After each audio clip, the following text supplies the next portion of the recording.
히브리서를 우리가 잠깐 정리할 필요가 있어요. 지금 흔들리는 유대교 출신 성도들을 대상으로 말씀을 기록한 거죠. 예수님은 천사보다도 우월하신 분이다.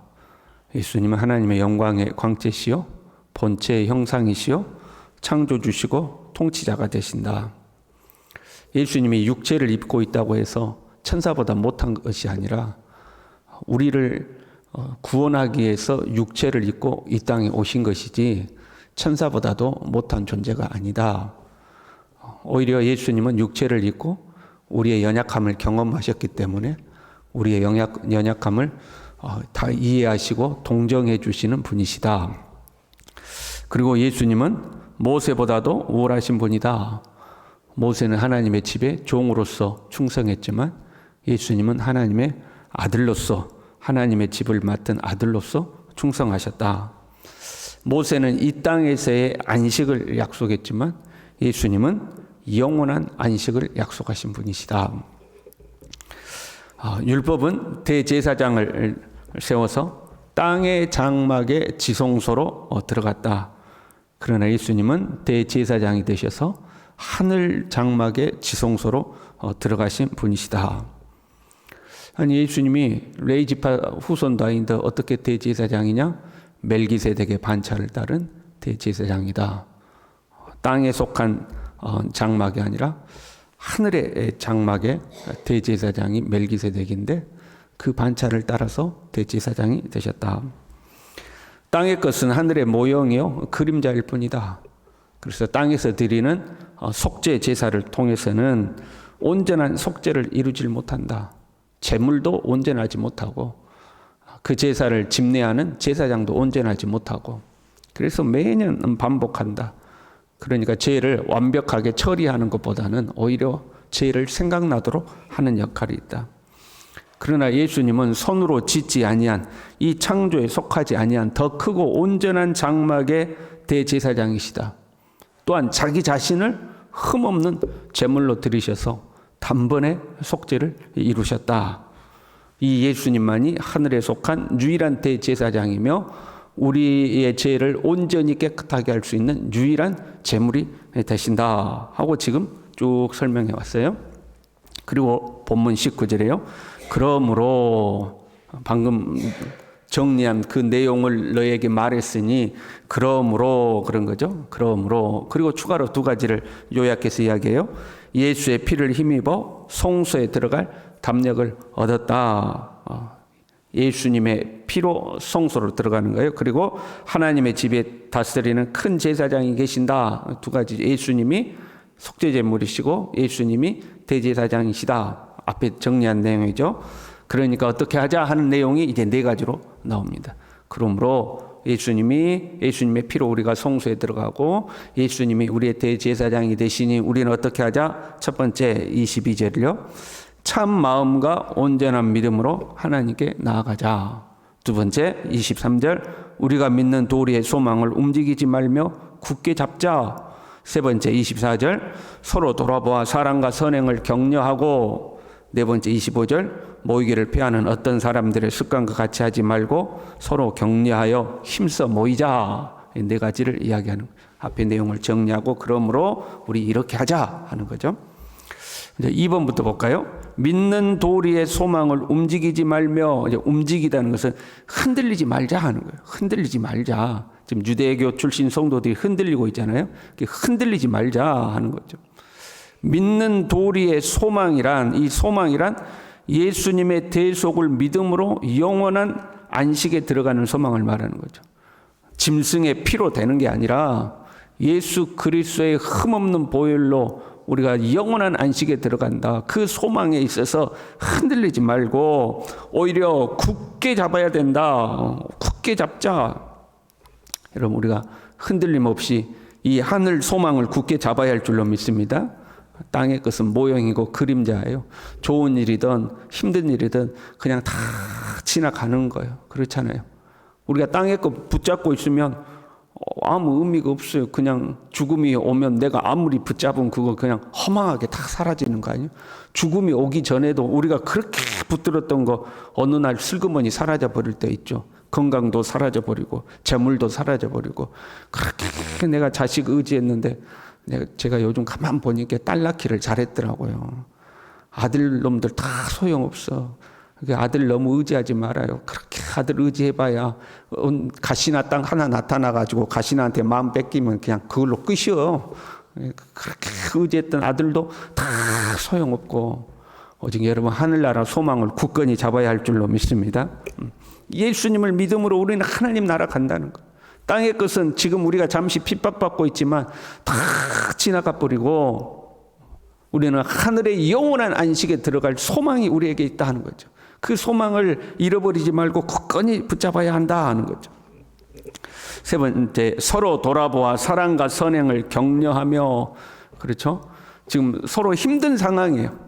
다들 막 불안하고 안팎으로 환란이 있고 초조하고 그런 상황일 때에 서로 붙잡아 주라는 거예요. 서로 붙들어 주라는 거죠. 요즘 우리가 신앙생활의 스타일이 약간 너무 이제 개인주의적으로 변해가는 게 있죠. 그래서 요즘 젊은 사람들이 신앙생활을 편하게 하려고 한다고 그러잖아요. 그래서 큰 교회에서 예배만 드리고 슬그머니 이제 나와서 내 생활하는 거죠. 교회에 얽매이지 않고. 그렇다고 하나님은 안 믿을 수 없으니까 가서 예배만 슬그머니 드리고 이제 편하게 내 생활하고, 아니면 아예 온라인으로 인터넷으로 그냥 예배라고 그냥 드리고 개인의 삶을 사는 거죠. 교회라는 것은 몸이죠. 그렇잖아요. 머리 대신 예수 그리스도의 각 지체가 교회거든요. 분리해서 혼자 할 수 없는 거예요. 교회. 신앙생활이란 함께 가야 되는 거죠. 공동체가 가야 돼요. 몰라, 딱 무릎고 내 신앙 내가 지키면 그걸로 되지. 그거 아니라는 거죠. 서로 돌아보고 서로 격려해주고 흔들린 사람이 있으면 붙들어주고 기도해주고 밥이라도 한 그릇 사주고 서로 이렇게 붙들어 살아가는 우리 되기를 바랍니다. 그리고 네 번째, 모이기를 패하는, 모이기를 패한다는 것은 모이기를 포기하는 그런 말이에요. 지금 핍박이 있는 상황이잖아요. 너 교회 가면 죽인다, 이제 이런 거죠. 그러니까 모여서 예배드리는 것을 포기하는 거예요. 나 못 가겠다. 교회 못 가겠다. 이제 이렇게 되는 거죠. 우리는 한번 경험했잖아요. 코로나를 통해서 경험했죠. 교회에 나와서 예배드리는 것을 우리가 포기할 수밖에 없는 상황들이 주어지잖아요. 그러니까 앞으로 주님의 말씀을 따라서 우리에게 더 큰 핍박이 찾아올 수 있잖아요. 마지막 날에는 핍박이 찾아오는데 그때가 되면 아마 그럴 것 같아요. 모든 사람들이 모이지 않는 것을 정당화하고 합리화시킬 수 있는 핑계와 이유가 생기는 거죠. 코로나 때는 그랬잖아요. 모이는 것이 은혜가 안 되고 안 모이는 것이 은혜가 되는 시대가 돼버려요. 그래서 안 모이는 교회가 박수 받고 모이는 교회가 손가락질 받는 그런 상황이 생기잖아요. 앞으로도 그렇게 되지 말란 법이 없는 거죠. 그래서 모이기를 포기해버리는, 모이기를 포기하는 상황이 되는 거죠. 여러분, 모이기를 포기하지 말고 더 힘써 모이시기를 바랍니다. 서로 격려하고 붙들어줘서 함께 모이기를 힘쓰라는 거죠. 지금 핍박이 있는 상황에 있는 성도들에게 하는 말이에요. 겁나서 교회 못 가겠다. 교회 가면 사람들한테 비난받고 손가락질 받으니까 못 가겠다.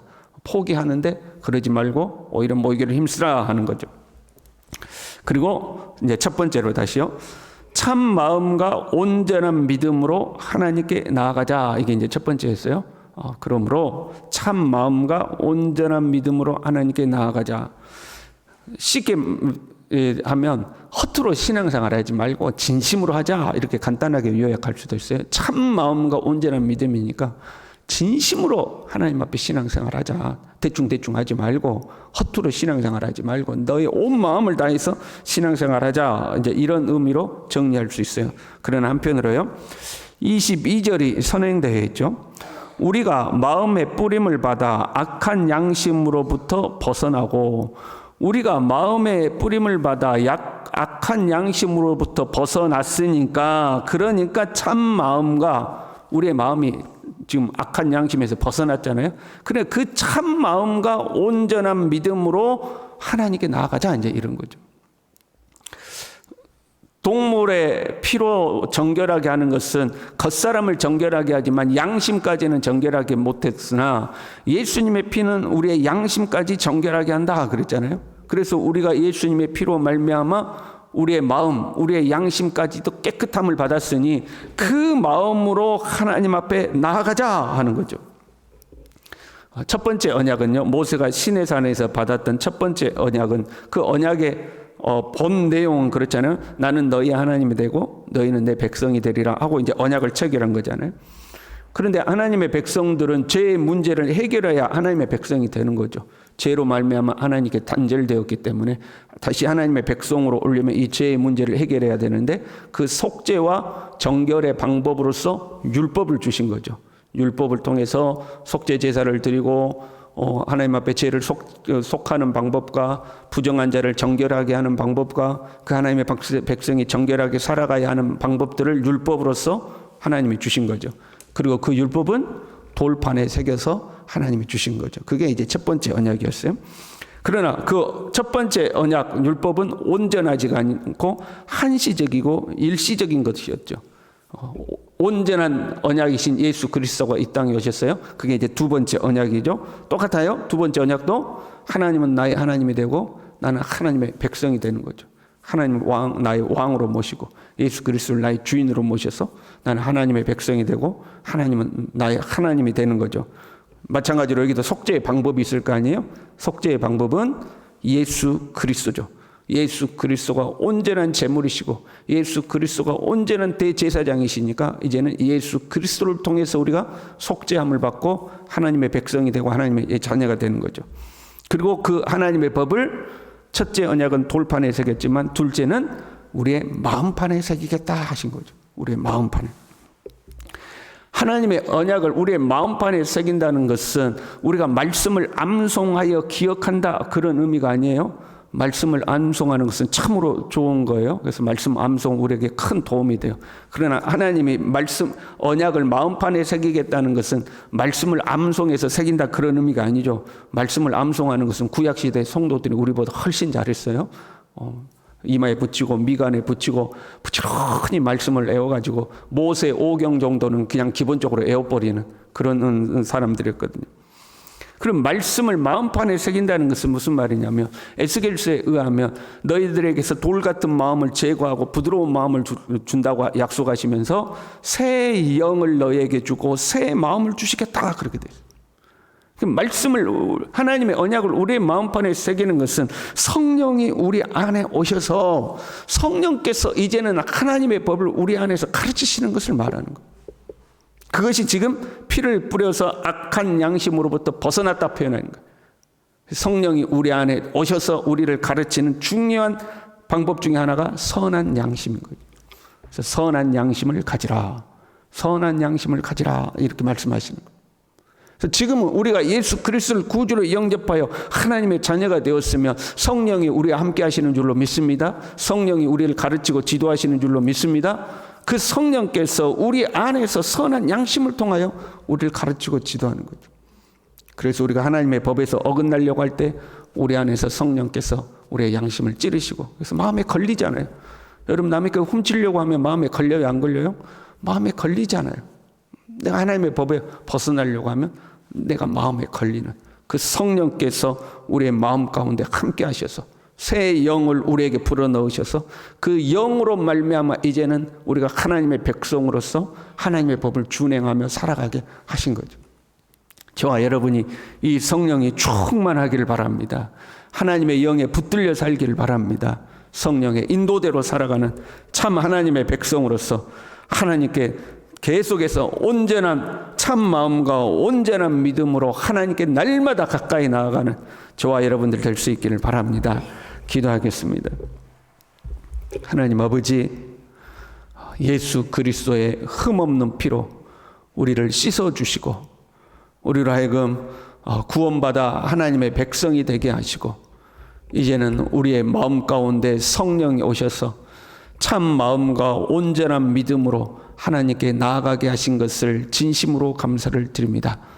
오늘 하루도 성령이 이끄시는 대로 성령께서 우리를 지도하고 가르치시는 대로 선한 양심으로 주님을 깨끗하게 섬기며 살아갈 수 있도록 우리 모두를 붙들어 주시옵소서. 예수님의 이름으로 기도 올리옵나이다. 아멘.